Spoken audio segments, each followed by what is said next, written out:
Hello, everybody. Welcome to Unlocking the Potential of Your Cybersecurity Team, a guide for security leaders from Focal Point Academy, a CDW company, a new CDW company, I might add. Before we get started today, I want to give you a couple of housekeeping items, just things for you to be aware of as we get into everything we're going to share with you today. This is going to run about 45 minutes, and there'll be about 15 minutes at the end for Q&A. So if you have questions, feel free to hit them into the Q&A or wait until the end and load them then, but we will get to things if you load them early. Please use the Q&A feature of the Zoom dashboard to submit questions, though, as opposed to the chat. To receive CPEs for this webinar, which you are available for, you must attend for the duration of the session and answer all 3 polling questions. We're going to have some questions for you. You must answer them all to qualify for the CPEs. Very important. Just as a tech issue, if the polling feature does not work, please just submit your answer through the Q&A feature. That will count. CPEs will be issued to all attendees by email within 48 hours at the end of the webinar. If you don't get one, please email us, but it should take no more than 48 hours. A recording of this session will be sent to all attendees within 24 hours of the end of the webinar as well. So if you missed something, please know that you can get it back as soon as we email it to you, and you can always send follow-up questions if you think of one when you watch it again. And lastly, if you have any questions or issues during today's webinar, please use the Q&A feature, and one of our support people will help. So with that wrapped up, I'd love to introduce you to the people you're going to be talking to today. First of all, I am the guy with the enormous beard all the way on the right. I am Justin Avery. I am the VP of Business Development for Focal Point Academy. I'm basically the sales guy, which makes me the dumbest guy in the smartest class here today, because I have with me today Buffy Ellis, the Executive Vice President of Focal Point Academy, and Julian Smith, our Director of Workforce Development. They're going to lead you today through our entire program, lay out a bunch of information for you, go through our talk points, and I'll be hitting you up with the polling questions as we get going. So with that, I'm going to turn it over to Buffy Ellis and to Julian Smith to get us started. Buffy? Hi, everybody. Yeah, so welcome to sort of what we'll call a casual conversation. Obviously, the focus is on cyber workforce development. There have been a number of things that have shifted or changed our industry in the last 24 months, as they have the world. And so one of the things we'd like to do is just kind of pause and reflect on the impact that those have on the cyber workforce and sort of trends we're seeing and where we think things will go. But obviously, this is a dialogue. We welcome your questions and responses as we go through today. Julian, you want to say hi? Yeah, good afternoon or good morning, depending on where you are. It's good afternoon where I am, and I'm looking forward to what we have to share today. So obviously, as I stated, the world's been deeply impacted by COVID-19, but what we'd like to do is reflect a little bit on how that has specifically impacted what we'll call cyber workforce. What we mean by that from a terminology perspective is people that are working in security dedicated roles. They aren't necessarily just in the security operations center. They may be in an engineering role, in some kind of development role like DevSecOps or app dev, but they have a specific responsibility to help ensure the organization that they're working for. And some of the meta trends, obviously, the cyber workforce shortage, that's not new, but we've heard of the great resignation or sort of the trend towards people trying to find a better work-life balance, find roles that are more suited to where they live or where they would like to live. And all in all, that impact has been just deepening the cyber workforce shortage. Julian, do you want to comment on that? Sure. I mean, it's sort of tied up with the last point of these as well, that that 2020 was in a lot of ways a lost year for people, and so not only are we seeing this demand for training that has been kind of pent up and not been realized, but also for movement in the workforce. So you're probably experiencing this if you run cybersecurity teams. You'll know that attrition is already is a very challenging problem in this industry, and unfortunately at the moment it's only gotten worse because there is this kind of there's this pent up period of time where folks were not moving in the workforce, and now that's suddenly sort of re-accelerated. Agreed. And I think we'd add to that that the people doing the work, one, obviously they don't have as many coworkers as they used to, but two, they're grappling with the new, what we'll call threats surface, which is really the expansion of the hosts, the environment. We'll talk about the deconstructed, facility, right? There isn't the clean DMZ borders for our networks and our technology anymore. Our technology, our data, our applications are all over the place. And really, it's a true definition of hybrid. You may still have legacy architecture, and now you have cloud hosted applications. And the security workforce is sort of trying to find their way to, how do I figure out what I have, where it is, and most importantly, how do I monitor and secure it? And that's a huge challenge that we're just starting to even understand the scope of, let alone solve for. Yeah, for many organizations, the zero trust model has suddenly become essential, right? When they were maybe looking at it maybe partway in transition, and now all of a sudden it's immediate. Absolutely. Yeah. So we could spend all day talking about these things, and that's not what we're here to do. So we're not going to do that. But we just wanted to highlight some challenges that are real struggles in the cyber workforce. And our first polling question coming up in a moment relates to these as well. I'm going to pick the one of these that stands out to me the most, and then I'm sure Buffy will do likewise. But to me, the top left box on this slide about burnout is a huge statement that in recent surveying, 65% of Security Operations Center analysts have considered a career change due to stress at work. Not just a job change, not just an organizational change, or I'd like to do this somewhere where I think the grass might be greener, but they want to get out of their line of work because of the level of stress that they're under. I think that gives us an idea of the scope of the problem that we're facing in the workforce, and just how big that challenge is to sort of reimagine, re-engineer, re-encourage, retrain the workforce to find a smoother and more positive kind of working experience for people who are in those roles. Yeah, and I would say that frankly the other 5 challenges really underpin and lead to that burnout, right? They're factors of that burnout.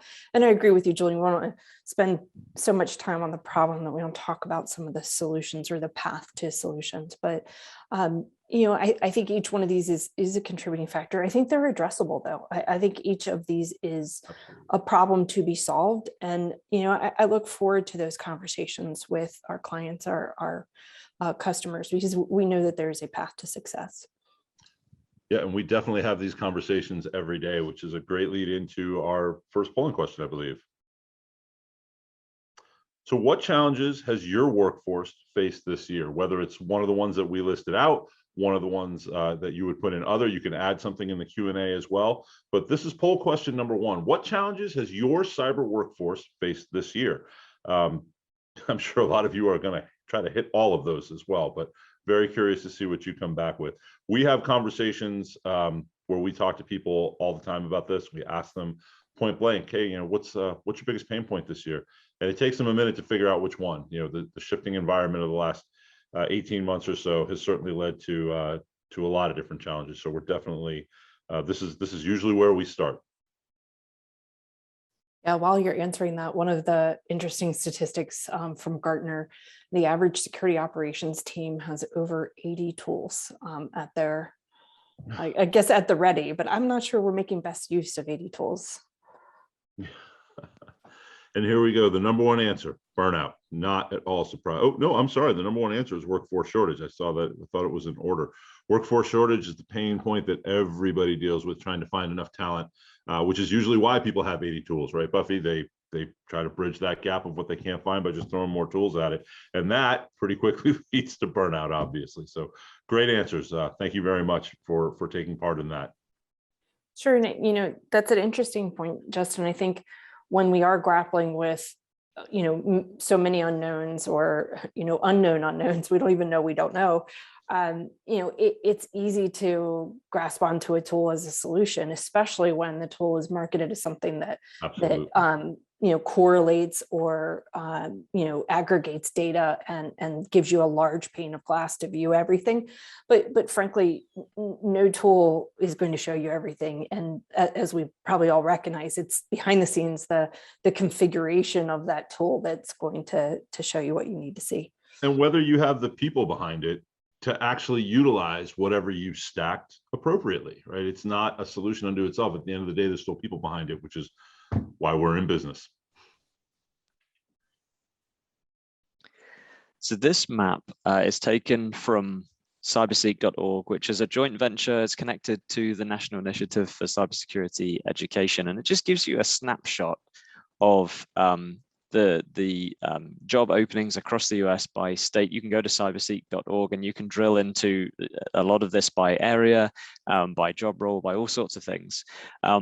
We've pulled out this particular view because it just gives us an idea of, well, what's the scope of the problem, but also it gives us a sort of a tipper towards the first part of the solution.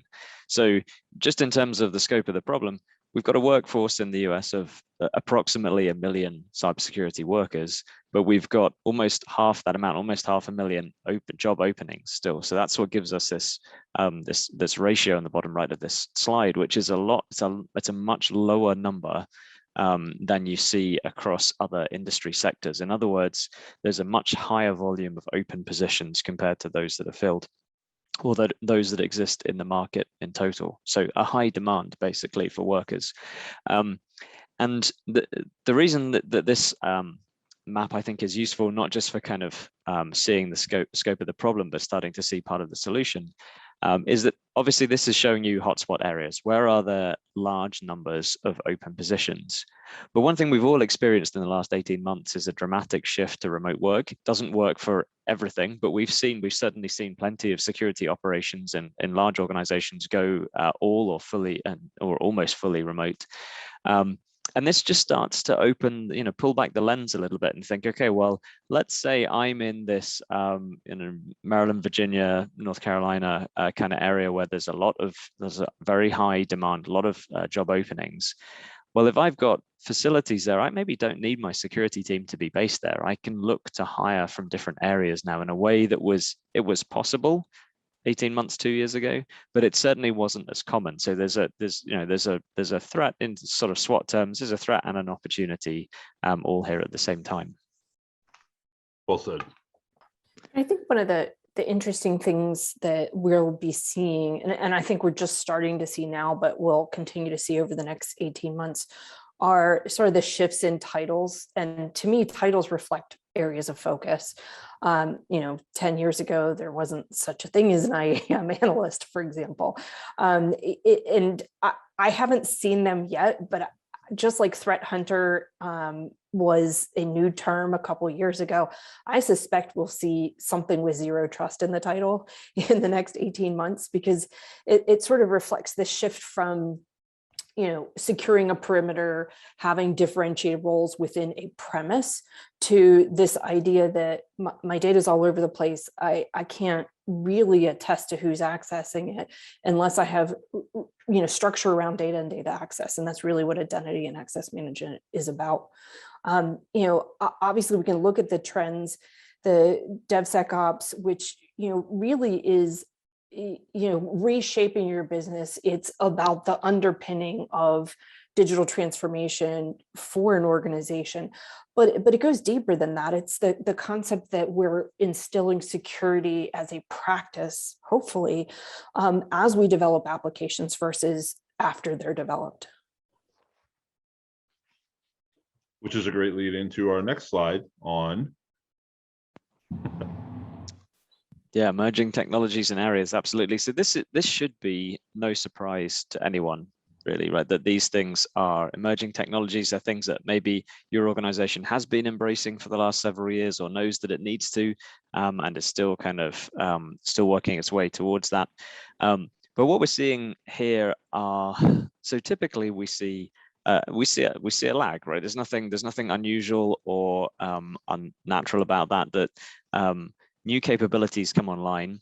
Security often tends to lag behind new capabilities. There's always, unfortunately, a an indirect correlation between sort of convenience and capability on the one hand and security on the other. That every time you introduce some new make it easy feature, you increase the potential attack surface, and it often takes a while for security to catch up.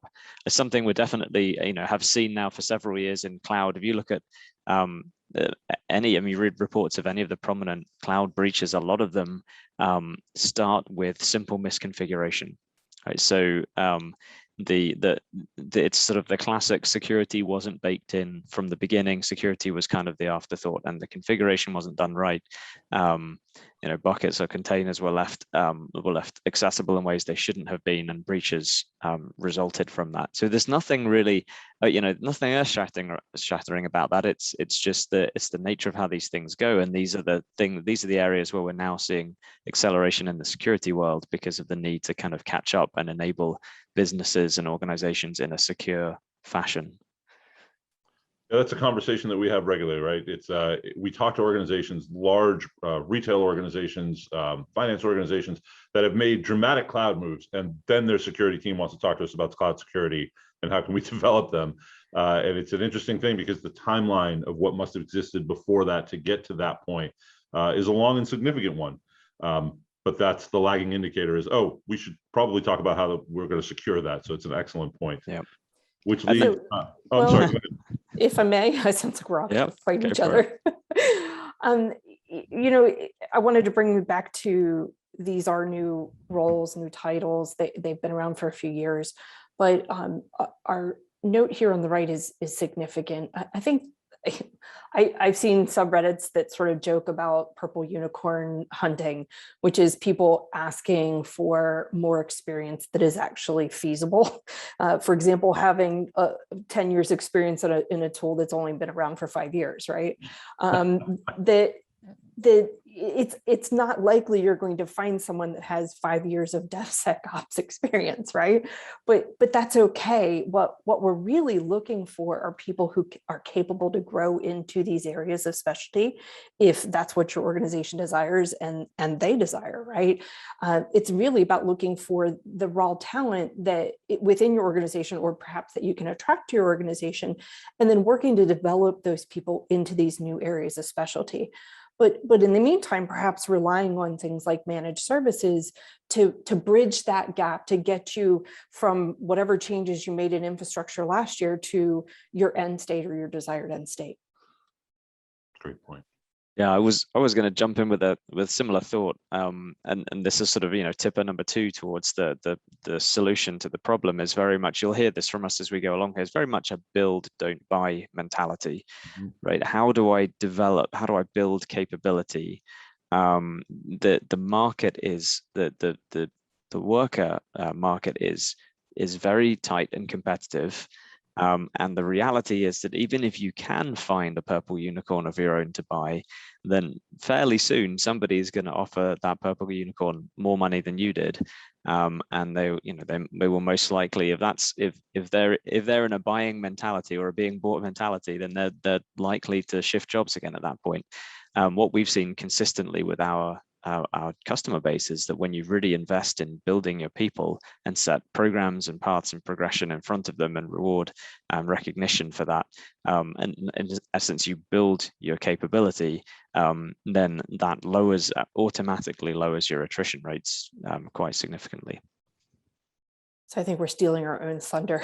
Yeah, sorry. Yeah, we don't want to sway your answer on our second poll question, and please do remember, answer all of these to qualify for the CPEs. What emerging skills and technologies are you focusing on, and are you focusing training and budget on? So what are you going after, either from an acquisition or are you looking to buy, or are you developing skills for? What emerging skills and technologies are you focusing on training and budget on? Very curious to see these answers. I have my guess. I'm going to be self-critical here. We probably should have included zero trust in this list, just because it is such a big area of concern. You can add that if you can always add that in the Q&A if that's your answer. We can look at that too. Yep. There we go. Data privacy. Not surprised. Yeah. Data privacy. It is the hot button, right? Because with a deconstructed premise, your data is everywhere. Oh, I am surprised to see 0 on DevSecOps, but not surprised at data privacy, threat intelligence, cloud security. Those are hot button issues, absolutely. So let's move on to talk about something near and dear to all of our hearts here: new models for developing your cyber workforce. This is really the meat of the matter. The solve piece. So Buffy, I believe that you want to take us through this slide here. Well, I'm not going to do it all by myself. Julian's definitely a huge part of this conversation. It's funny. I think this is any framework comes out of a sort of this growing feeling that there isn't structure and there should be. Mm-hmm. And, we felt that way in regards to cyber workforce development. I kind of came to cybersecurity from sort of the side route. I was in telecom, and then I was in IT, and then I was in what we called IT security and fraud investigation, which turns out that was cybersecurity, but I had no idea. And how my career progressed was very much of my own design. I studied things I was interested in. I read white papers, and at times I read, IEEE and RFC standards, right? Whatever. But all the fun bedtime reading, basically. Exactly. Well, yeah. truly, it's how to put yourself to sleep at night for sure. But my point is, it was a journey of sort of self-directed discovery. And what I realized, 15 years into my career, is that I had big gaping gaps in my knowledge base. My own progression was sort of, I don't know, choppy, lumpy. I don't know how else you describe it, but it does in a large way seem arbitrary, and kind of, I attribute sort of like, I don't know if we would call it predestination, luck, whatever. I sort of fell into where I am, but I certainly didn't have any overarching structure. And looking back, there really wasn't any structure to rely on. I couldn't, sure, I had mentors along the way, but nobody really kind of laid it out for me and said, here, do these 15 things. And I think there's no real true structure for a lot of folks as they come into our field and develop in our field. But I would also say there's sort of, you get pushed around by trends. Certifications are a trend. Back in the day, I got my MCSE because you could make a lot of money if you had your MCSE, right? Like, that's why you got it. But I also have seen so many technologies come and go. And ultimately, that sort of methodology of development, yes, it served me personally and professionally, but it didn't always return value to the organization that I was working for. And it didn't necessarily support them and what their needs at the time were. And ideally, when you're investing in your talent, it should do both. It should support and develop that individual, but it also should align to what the current needs of the organization are. And that's, I think, really the challenge, but the end state of a mature workforce development program is to have the elements that make it a positive career progression for the worker as well as the employer. Julian, I'm going to pause because I know you have lots of thoughts here too. Well, and I think, and the reason we developed this model is because we don't want to see the same thing happening for folks who are currently in that, in the practitioner role still in the same way, right? So if you take a look at this chart, certainly phases 1 and 2 on this scale are very ad hoc. They're very sort of, well, we'll do what we can as and when, or when somebody asks for it. And there isn't that overarching guidance or systematic approach to how do I develop people in a way that's good for them and valuable to the organization. And so that's why we've really pushed to the right-hand side of this chart, and the idea of prescriptive learning plans. Like, so we'll take if the idea of the learning plan is to get somebody from A to B, the first two things we need to know are where are A and where are B. So in other words, what is this person already capable of, and where are we trying to get them to? Or maybe that's a team. What is this team already capable of, and where are the gaps? So that's really the goal of this whole maturity model, is to get away from that sort of, well, I think this could be useful, or this could be interesting mentality, or this is just what I want to learn, and and put that in context. We certainly don't want to like squash that and say, no, team members, you're not allowed to tell us what you think might be useful or interesting, but it's taking that input in the context of, we want to provide an overall capability, and we understand some of the pieces that are needed to do that. And so that's why we sort of hold things up. We hold roles and structures up against the framework to say, okay, do we have coverage gaps here? Are we doing all the things that need to be done? Are there functions that this organization needs that are not covered here? And if so, are they going to be outsourced, or do we need to develop new people in-house to be able to do those? So it's taking a much more holistic approach. And the irony is that you could look at that as, well, that's just sort of serving the needs of the organization, not the people. But what we've seen is that it really does benefit the teams when you do things that way. We could talk again all day about just the contents of this slide, and I'm going to try not to do that because we've got more to share. But the one I haven't really touched on yet is that phase 3 that's on the chart, where you have kind of a checklist of like, here are the 6 things you need to do in order to be able to whether it's get promoted or get into, shift into this job, whatever it might be. And there's nothing wrong with incorporating that as part of an approach, but if it stops there, then again, you don't have that holistic view. Yeah. And we do tend to see this kind of competitive environment. It becomes a case of, who's got the most certifications, and we're not big on certifications as an organization, but we're certainly not against them. They have their place, but they're often overrated or it's misperceived what a certification represents or brings. And so, if that's as far as your maturity model gets, then you're leaving a lot on the table for both your people and for your organization. Yeah, the thing that I would add to this is that we talk to Fortune 50 companies on a regular basis. I had a call this morning with a customer that everybody here would know. And it's always interesting to me because they're always a little embarrassed when you show this to them, to say that they're right between number 2 and 3, right? That they're a little like, I think everybody else is really more like a 3 or a 4, but we're really a 2, a 1, a 2.2, something like that.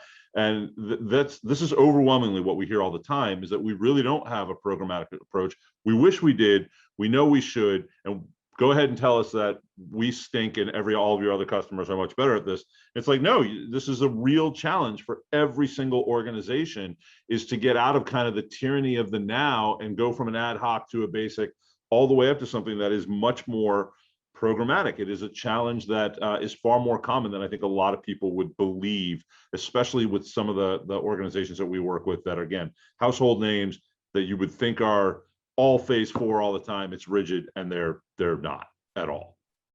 Well, and I think part of that is just there's no model out there for this. And so organizations are doing the best they can. Often it's their own team leaders that are driving sort of the phase 2, phase 3 initiatives, and even, the individual driving phase 1. But phase 4 is far more intentional. It requires high level, stakeholders investing in just the process of this, saying, yes, as an organization, we're going to transition to a more structured programmatic development of our people, and then the investment of the resources to support that. In the most mature organizations we've had an opportunity to work with, we've seen that they have quarterly challenges. They have, weekly problems for teams to solve. And obviously that we use the term gamification maybe a little bit too much, but they do make it fun. They make it interactive. They make it engaging. And in doing so, they're captivating the thoughts of their people, the drive of their people, one, to be invested in helping each other grow, but 2, in supporting the organization. And there's a lot to it. It can't just be a spreadsheet. There has to be some intention behind it, but the results are highly engaged teams and retention. And if we go back to the biggest challenge this organization or any organization will face, what you guys as participants have said, it's attracting and addressing the workforce challenge, the shortage challenge. And and this is sort of the way to get behind that and solve the problem. It's a great time to probably jump into our third poll question, which I believe is coming up next here. Where does your workforce development program fall on the maturity scale? Are you very ad hoc? Are you you're on your own? Are you super programmatic? Have you put a stake in the ground and said, this is what we expect of our employees, and we're going to facilitate and track it and help it move down the line? When you look at this, and if you're kind of a blend, that's fine, round up or round down. But we're very curious to see how you feel when it comes to developing your workforce. When you lay it out like that, which is kind of an interesting way to see it. A lot of people have always kind of thought of it a little more squishy than that, like we're either good at it or bad at it. But when you kind of see it like this, where do you rate? Where do you think your team is doing? And this is again, a conversation we have all the time. We want to get better at it, but we don't really know how, or we think we're pretty good at it. What do you guys think? And we take a look and we add things to it. We also never ever, if you look at the programmatic, we never ever say that what we do is the end of it, right? There's an entire ecosystem out there of tool development, of methodologies, of certifications, of badging. There's so many different ways to do it. And we advocate for, Julian used the word holistic. There's an entire ecosystem out there. So this, to me, this is one great that so many people are at phase 3. I think that's fantastic. I think that probably has a lot to do with certifications, which drives a lot of people to get to phase 3. Nobody considered themselves programmatic. That does not surprise me at all. And that is not an indictment of anybody. That is not in any way to say nobody's ever programmatic. I just don't think most people are always in love with what they do enough to say, yeah, that's what we do. Interesting results. Any other thoughts, Buffy, Julian, when you look at that? It doesn't surprise me. I mean, obviously, if you thought you were programmatic and holistic and had this all down, then you probably wouldn't be here. You'd probably be given this with us. Right, exactly. I mean, there's nothing unusual about those results. Yeah, absolutely. Well, let's jump to the next slide, because I think we're going to talk about something that what those strong teams have in common, which is probably what a lot of you are asking when you say, well, what the hell does a programmatic approach look like? What do they have in common? Julian or Buffy, I think you want to talk about this. Yeah, I think we both will. So I think that I would say, I'm trying to remember when I first saw a skill-based test for an IT or cyber role. And I want to say it's like 12 years ago. But it was kind of few and far between, but people started kind of laying down the gauntlet, as it were. Mm-hmm. Instead of just having a job description that says you have XYZ certification and 5 years of experience in this, that, or the other. I think this is sort of a knee-jerk reaction. There were tons of people going out and getting, Cisco certified, Microsoft certified, Palo Alto certified. Guys, I'm not trying to bash certifications, but there was a huge glut of people who got certifications, flooded our workforce. But when they actually let them put their hands on the keyboard, sometimes there were gaps. You had expectations of what this person would be able to do and what they would know based on having sort of what I would consider to be the minimum requisite skills to do the job. And so organizations sort of started pushing back by asking people to do skill demonstrations of some sort or another in the interview process to sort of see, are you viable? Are you going to make it in this team? And that's just to get into the team. What we've seen that now sort of shift into is for organizations that do have a structured development program to periodically come back to that team and see where their skills are. And we're using the term skill benchmarking, but this can take the form of an actual proctored exam. It could take the form of a semi-annual CTF exercise. It's really up to the organization, but what you're trying to gauge is, do my people have the skills they need at this time? And that's obviously against the backdrop of a changing world, right? Where the threats change, the tools change, the methodology changes. And so this can't be something that's just done once. It has to be done periodically, continually, to see how your team's doing.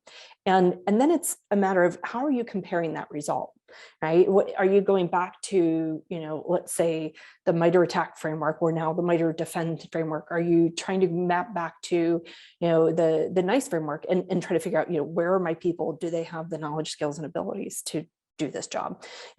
Obviously, if you're in a military role, That's a little bit more structured, right? You're really assessing against the individual task analysis of that role. Can these people do the job? I guess the next question is, what do you do with the results, right? And that's where you get into, I'll skip over to number 3, which is ideally you can then map a plan of development against those results. And in my perfect world, that is individualized. So I have a learning path or plan for each person on my team based on where they are, where they can grow to, and where they want to go, frankly, within my organization. Julian, do you want to pick up one of the others? Yeah, I'm gonna skip us back to number 2, Sure. seeing as we skipped over it. And so the interesting thing about the cybersecurity, I'll call it industry for want of a better word, is that it is often challenge based in its nature. So you're solving, certainly if you're in a sort of operational analyst investigator type role, very much this is the case, that you're solving problems or puzzles. You're looking for things that you don't know if they're there or not. It's a very challenge-based role to perform, and so the learning needs to reflect that as well. So when we're big on this in our own training, obviously. I mean, that's everything we're telling you about. The way we recommend doing this is, of course, the way we do it because we believe in it.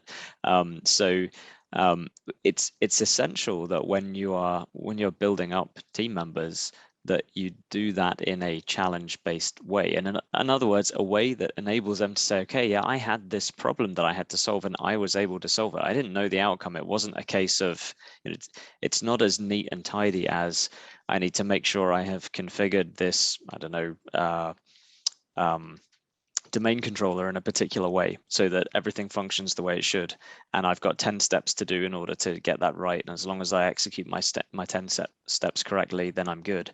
It's a very different proposition to that, and of course, that's also the process I just described is a part of the cybersecurity landscape, but this importance of, especially in operational roles, of challenge-based learning, where you're able to set somebody a problem and say, can you solve this, really helps to build skills as opposed to just sort of building knowledge and checklists. 2 things, if I may. First, in terms of what that needs to be, Julian, to your point, challenge-based learning, it's about giving them a problem. What we've seen sort of as the best way to do this is a structured scenario with objectives, right? So here's the big problem. Here's how, your measures of success, which are going to be your objectives. And then most importantly, there has to be a review of that when you're finished. It's really, if it's learning, we have to reinforce what they learned. And I say that honestly, slightly as a criticism of capture the flag exercises, we throw out a gauntlet in the form of a problem. Some people are able to solve it completely, some impartially, some not at all, but they walk away going, hey, that person over there is really smart, but I have no idea what I just learned. And so to me, it's so important that you have that, like the military terms, after action review, right? You sit down and you say, what did we learn? And therefore, how we take this and apply it back to our roles. But I think the other thing, this is an underlying benefit of challenge-based learning, is increasing confidence in your ability. And let's face it, in a cyber role, you don't know if you have the right answer. Like, your job is just to be confident in what you found and present it to others and potentially take action on what you found. But you don't always know for sure that that's the right answer, and you may have missed something, and you got to learn to live with that as a cyber professional. So I think it's really important that this is part of the learning paradigm for your team. Yeah. I think we can roll this fourth one. I think we can roll into the next slide as well, because this fourth one is touching on new areas. But the picture that we're going to show you here is about how we build typically a workforce development program. Oh no, there's an extra slide that I wasn't expecting. I forgot we added that. Can we skip forward one for just a second and then come back? Because we're doing the classic run out of time here thing that we normally do. So there's a process, there's a macro and micro level cycle here that we believe in very much. And at the macro level, it's okay. What's the capability? I mean, I guess maybe the bullet that's not on here is what are the capabilities my organization needs, and then define the roles that will be needed in order to enable that capability, and then identify the skills that are needed for people to be successful in those roles. So you're effectively you're reverse engineering everything as you go. And this is where those new emerging areas can come in, because if this big circle is a continuous cycle, you'll always be doing that. You'll be picking up, okay, what new things are coming down the pike that we're not equipped for yet? What is our business doing that we're going to need to be able to secure that we're not set up to secure yet? And so you'll always have a view on that. And then you kind of get to back to the how do we get from A to B question. So the assessment portion is validating, okay, where are we right now? What are my team members already competent in? What are the areas that they can develop in? Build learning plans to develop, and then you go through this micro level cycle of, okay, let's build skills and let's validate that we've actually got them, and then we can kind of go back around the whole cycle again. And this tends to happen when this does happen in organizations. It tends to happen in waves as opposed to a continuous cycle. The more frequently it happens, the better, obviously. And of course, every time, it takes resources. It's not free to go through this process in terms of the time and effort that it requires. It's great when this happens. Hopefully it happens more than just as a one-off or once every 6 years or something like that, because as we've said, and we all know, the landscape is shifting far more quickly than that. Right, but once you have the structure or framework, it's in effect a process or a workflow, right? Yep. And then to your point, Julian, as new technologies emerge, which of course we're guaranteed that they will, you can come and fall back on this. And I would say this is also sort of one of the underpinnings of our strong belief that you can take anyone who is capable and interested in becoming a security professional and guide them through this process. Like that, that was the slide we skipped over. Is there's so much raw material out there in terms of people who love solving problems, who are creative thinkers, that could bring diversity and frankly new capabilities to your team, that sometimes people overlook them. And having an established program allows you the flexibility of bringing in that rich diversity to your team and creating probably with the strongest team you can. Absolutely. So I know we are getting a little tight on time. I want to jump right to the next slide then, after talking about this. And also, please, everybody know that if you do have questions about this, we can do this in the next 15 minutes, or we can always set up time to talk with you individually. But strategies for budgeting and for planning on how you do this, there's a lot to this, but the biggest thing that I see, know your goals. And I know you see this right here, but a lot of times people will say, well, I don't know what I want to do. I don't know the path. Sometimes just think about the end state. What do you want to be when you grow up? Is something people used to say to me all the time in a former role. And I always liked that because it gave me a path to march on. And even if you don't know what to do with that, that's the first step. And from there, we can help you figure out the right path to get there. And then the idea of career paths, right? What do you want to do with your people? These are the things that allow you to start putting quantities and numbers so that you can actually budget on a plan, right? It's not enough sometimes to have a plan. We can all make a plan and it can cost, $1 billion, and well, we're out of luck, right? Unless we're the US government.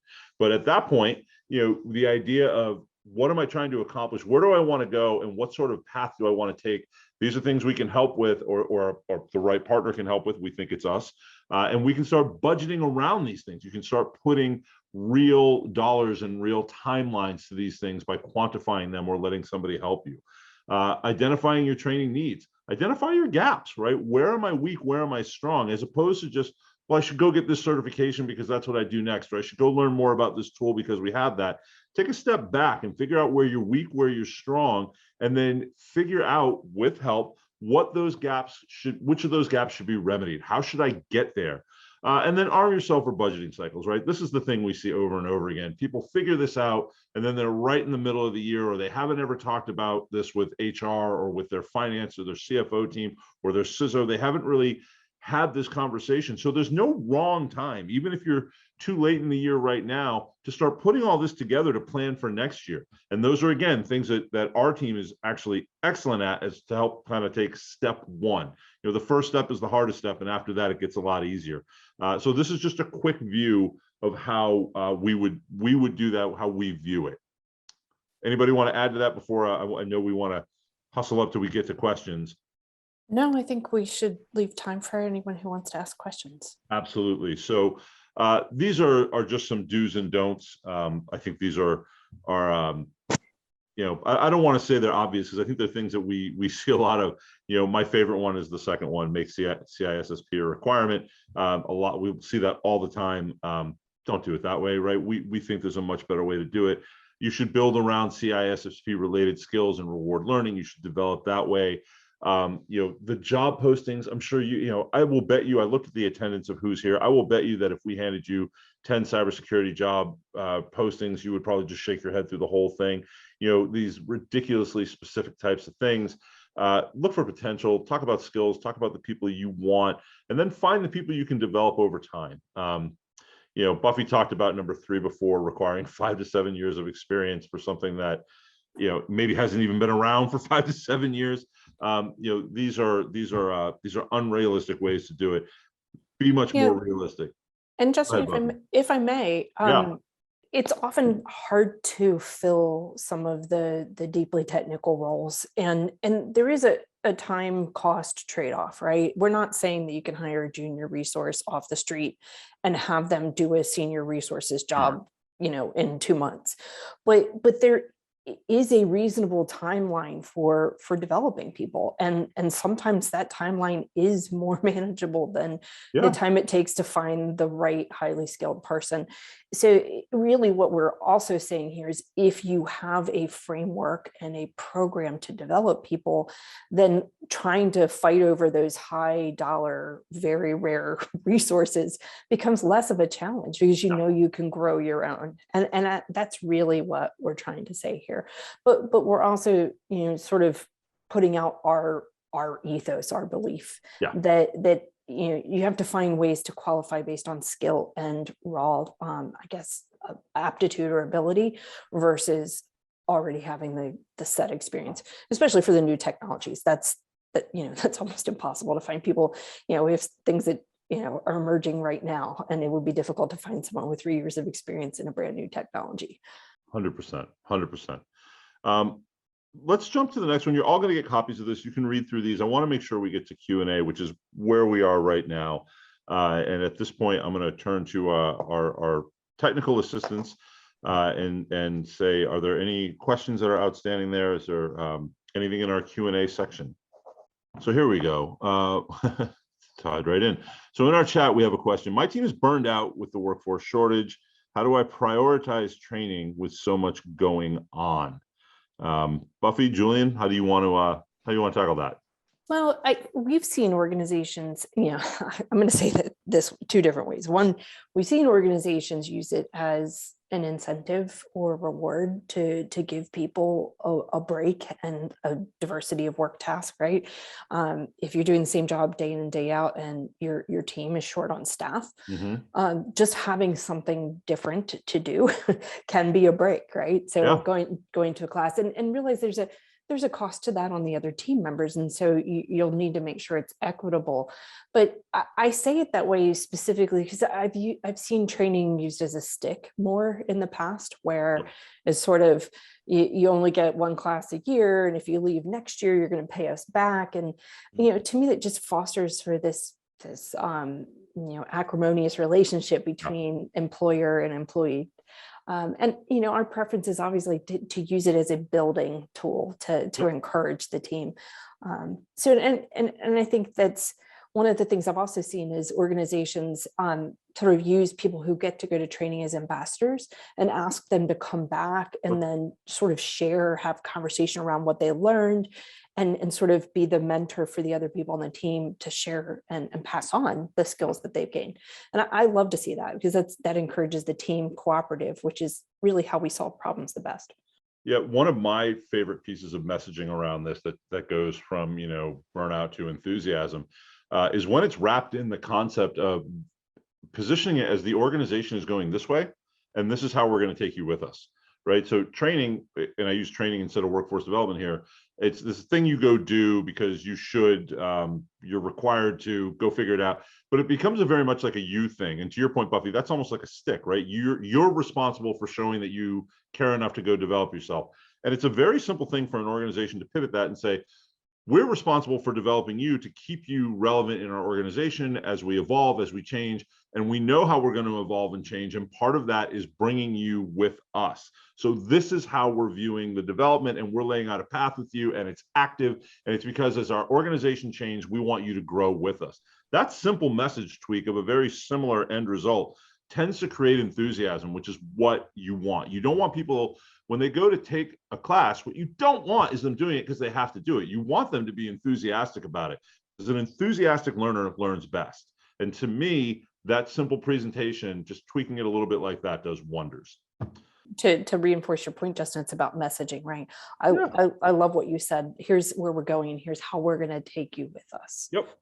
People want to know that they're vested, right? The organizations that have great retention, and we've had some really amazing clients do some really amazing things with development as a retention tool. There's a retailer that we work with that has negative retention in their workforce development or their cybersecurity team year over year. Negative. They don't lose people, and the people they lose come back. So what's been interesting is that they've grown, and part of the reason is they've created an enthusiasm around development because it makes them feel like they're part of something, not just an employee. You know, that's the difference between an employee and a 1099. An employee should be enthusiastic. If your employee is enthusiastic about you, then they're not going anywhere. But you can't just expect them to be enthusiastic because you give them a paycheck. It's all the other things that go along with that. And developing them and showing you care to develop them to be part of the team long term is a hell of a way to do it. The next question is one of my favorite ones, and I love listening to Buffy and Julian answer this. I have answers that are similar. My employees are certification focused. How do I balance this with a more skills-based training approach that you're talking about?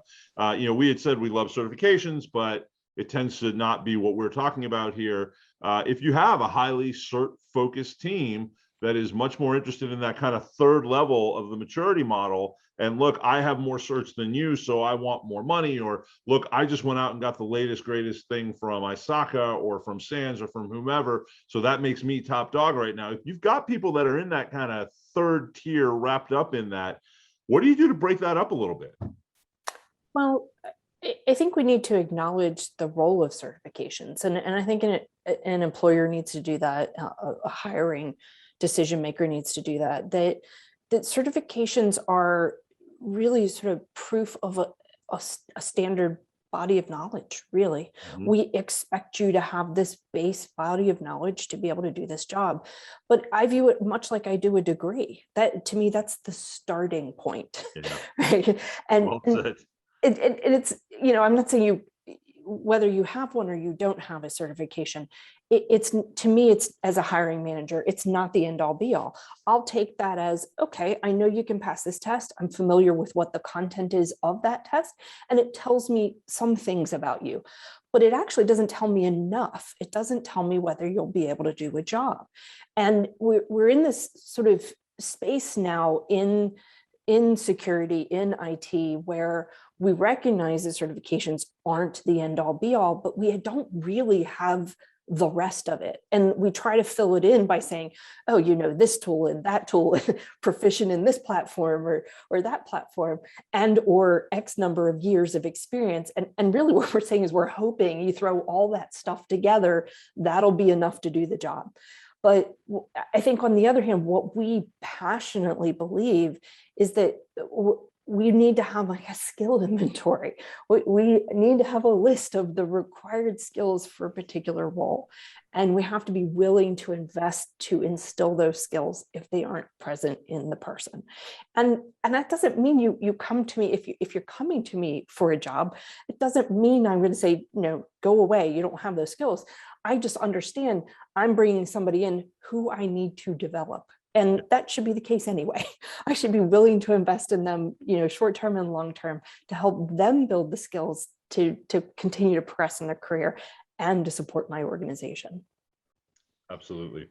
The other side of this, obviously, from an organizational point of view, is that you don't either explicitly or tacitly incentivize those things, right? If you want to move in that direction, then the thing that, I guess, the reason that probably one of the reasons that certifications often get overplayed in this whole discussion is because they're very easy to use. They are, you know, you can have a checkbox, you can put out a job description for a new hire that says, yep, you must have these 3 certifications, and it's really easy to test against. Yep. And so, and the same thing when it comes to you know, progression in job roles, it's really easy just to say, yep, well, if you get this, this, and this, then you're eligible for promotion. And so part of the solution here as well is taking the time to invest in figuring out how am I going to do that skill inventory? How am I going to hire and reward and promote in ways that don't just rely on the checkbox approach, which is, you know, just sort of easier to work with. Good answer. That's a great answer too. The last question is one that we've had before. It's because we talked a lot about evaluations. My team is wary of skills evaluation and being tested for competency. How do I explain the value of this approach and calm any fears? And this is something that we have a lot of thoughts on, because nobody wants to feel like the 2 Bobs from Office Space are coming in to make you interview for your job again. So Julian, maybe you can take lead on this one, on our approach to how we allay those concerns. Sure. Yeah, I've had some firsthand experience of this, you know, on site with customers for sure. So really, I guess to answer the question very specifically, that how do I explain the value of this approach? Well, I mean, we can dive into that all day and talk about specific kind of wording or strategies for communication. But the main thing is actually to do that thing, is to explain the value of the approach that you know, it's like you said, Justin, a few minutes ago, explain, here's where the organization's going and here's how we're taking you with us. Yeah. If you're in that context, then it's much easier to explain to somebody and to assure them, look, we're doing this for yes, it's for the organization's good. Of course it is, because we're spending the time, money, and effort to do it, but it's for your benefit as well. And it's not the you know, workforce reduction exercise that you're worried that it secretly is. So I think the main thing is making that clear from the outset. So we use a variety of screening and evaluation tools and lab testing and things, and it's important before you get to any of those things for people to understand, why am I doing this? Yep. And in particular, if they know, well, I'm going to go through this and then I'm going to get a learning plan out of it that's going to help me move forward in my professional career, and my it's going to enrich my work experience. It's going to give me more interesting work to do.